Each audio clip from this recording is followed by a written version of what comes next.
بسم الله الرحمن الرحيم الحمد لله رب العالمين وصلى الله وسلم وبارك على نبينا محمد وعلى آله وصحبه أجمعين أما بعد ہم لوگ منار السبیل فی شرح الدلیل اس کتاب میں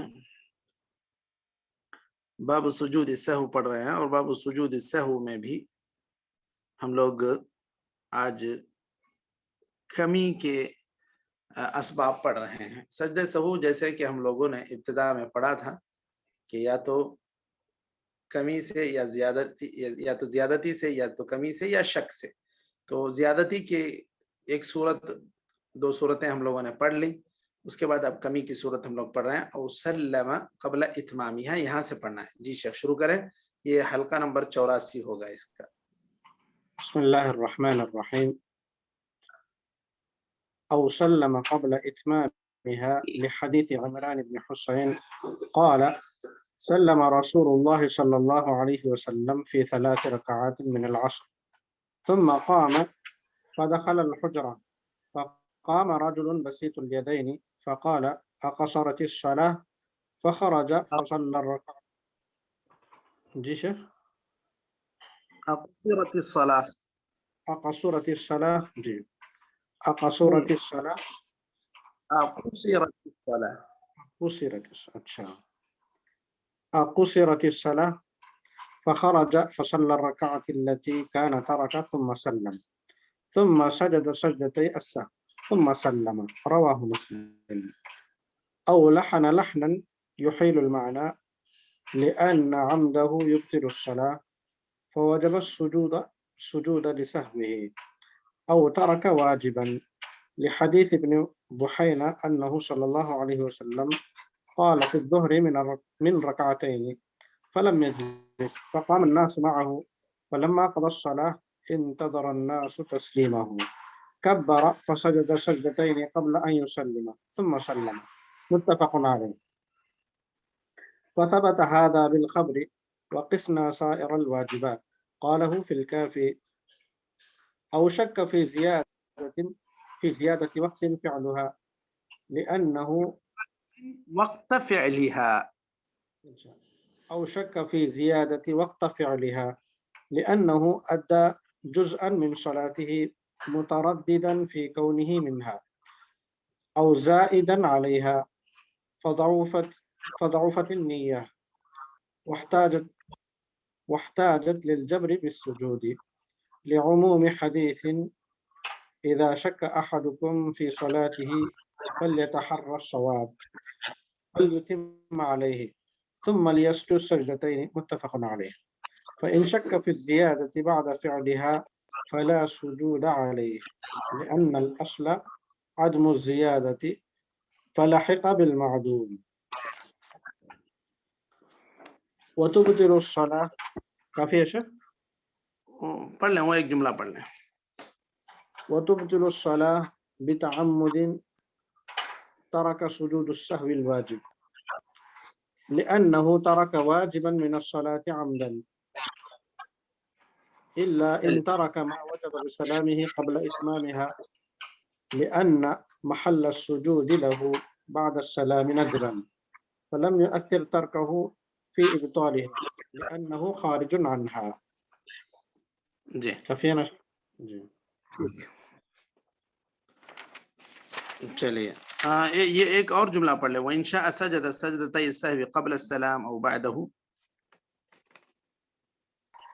جی شیخ. وإن شاء سجد سجدتي السهو قبل السلام أو بعده لأن الأحاديث وردت بكل من الأمرين فلو سجد للكل قبل السلام أو بعده جاز. وقال الزهري كان آخر الأمرين السجود قبل السلام ذكره في المغني. ٹھیک، بسم اللہ الرحمن الرحیم الحمد للہ رب العالمین وصلی اللہ وسلم وبارک علی نبینا محمد وعلی آلہ وصحبہ اجمعین اما بعد۔ ہم لوگ منار السبیل فی شرح الدلیل اس کتاب میں کتاب الصلاة پڑھ رہے ہیں، اور کتاب الصلاة میں بھی باب سجود السہو۔ اس باب میں ہم لوگوں نے ایک حصہ اس کا پڑھ لیا، اور زیادتی کی جو صورتیں تھیں کہ سجدہ سہو واجب ہوگا، اس صورت میں جب آدمی رکوع یا سجود یا قیام تھوڑی دیر کے لیے بھی زیادہ کر دے، اس کی کیفیت کیسے ہوگی؟ اگر ایک آدمی رکوع کیا پھر اٹھ کے کھڑا ہو گیا، پھر اس کو ایسے لگا کہ جیسے میں رکوع نہیں کیا ہوں، تو پھر ایسے رکوع کو ابھی گیا ہی تھا کہ اس کو یاد آیا، تو پھر وہ بعد میں اٹھ گیا اور سجدے میں چلا گیا. تو تھوڑی سی مقدار میں بھی اگر کسی بھی رکن کو زیادہ کر دے، چاہے قیام کو، رکوع کو، سجود کو، تو سجدہ سہو اس صورت میں لازم ہوگا، واجب ہوگا. اچھا، تو یہ اگر کوئی رکن کا اضافہ عمدن کرے گا تو کیا حکم ہوگا مشائخ؟ نماز باطل ہو جائے گی. جی، اگر رکن کا اضافہ عمدن کرے گا، 2 رکوع کر لیا، 2 سجدے کی جگہ 3 سجدے کیا، تو یہ باطل ہو جائے گی، سوائے اس کے جس کے اندر رکوع کی زیادتی کی اجازت ہے. مثلا کون سی نمازیں؟ صلاۃ الخسوف، خسوف جو ہے اندر رکوع کی زیادتی ہے. تو یہ جو عمومی باتیں ہیں فرض نمازوں کی یا نفل نمازیں بھی، تو اس میں بھی اگر آدمی عمدن اگر کسی رکن کا اضافہ کر دے تو پھر اس صورت میں نماز باطل ہو جائے گی. اگر سہون کرتا ہے تو پھر اس صورت میں اس کو سجدہ سہو واجب ہو جائے گا. یہ تو ہو گئی زیادتی کی بات. پھر اب کہہ رہے ہیں او سلم قبل اتمامها، نماز کو مکمل کرنے سے پہلے اگر وہ سلام پھیر دیا. اس کی صورت یہاں پر حدیث میں بتلائی گئی. دیکھیے کہ نبی کریم صلی اللہ علیہ وسلم نے 3 رکعت نماز پڑھی عصر کی، پھر کھڑے ہو گئے، حجرے میں داخل ہو گئے. تو ایک آدمی جو بسیط الیدین یعنی پھیلے ہوئے تھے ہاتھ ان کو یا تو ذو الیدین بھی کہا جاتا ہے، تو انہوں نے آ کر پوچھا اللہ کے رسول کیا نماز کم کر دی گئی ہے؟ تو پھر آپ صلی اللہ علیہ وسلم آ کر وہ رکعت نماز بھی ادا کیے جو کم پڑے تھے. 4تھی رکعت گویا کہ آپ صلی اللہ علیہ وسلم پڑھے، پھر سلام پھیرا، پھر سجدہ سہو کیے، پھر سلام پھیرا. تو مطلب اس کے اندر آپ صلی اللہ علیہ وسلم 4تھی رکعت پڑھے، سلام پھیر دیے، پھر آپ صلی اللہ علیہ وسلم نے 2 سجدے سہو کیے. تو اس کا مطلب اس حدیث سے کیا معلوم ہو رہا ہے کہ سجدے سہو کب کیے آپ صلی اللہ علیہ وسلم؟ ایک رکعت پڑھانے کے بعد جو چھوٹ گئی تھی.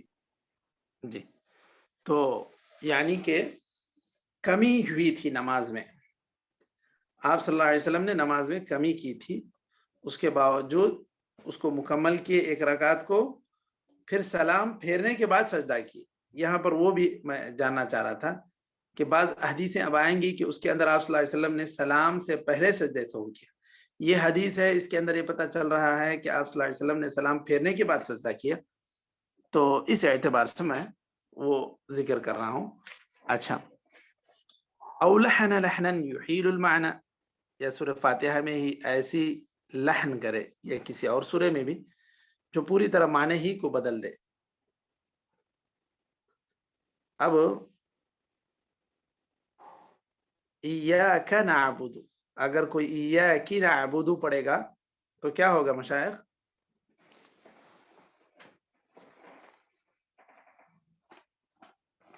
نماز باطل ہو جائے گی. اب اعوذ باللہ مؤنث کا استعمال کر رہا ہے. اگر ایسا کر دے گا تو اگر جان بوجھ کے کرے گا تو پھر تو نماز باطل ہوگی. اگر وہ کیا کہتے ہیں غلطی سے ہو گیا، زبان پلٹی نہیں صحیح وقت پہ، غلطی سے ہو گیا، تو ایسی صورت میں اس کو کیا کرنا ہوگا؟ سجدہ سہو کر رہا ہے. تو ایسے کوئی بھی ایسی غلطی کیا جو بہت خطرناک غلطی ہے،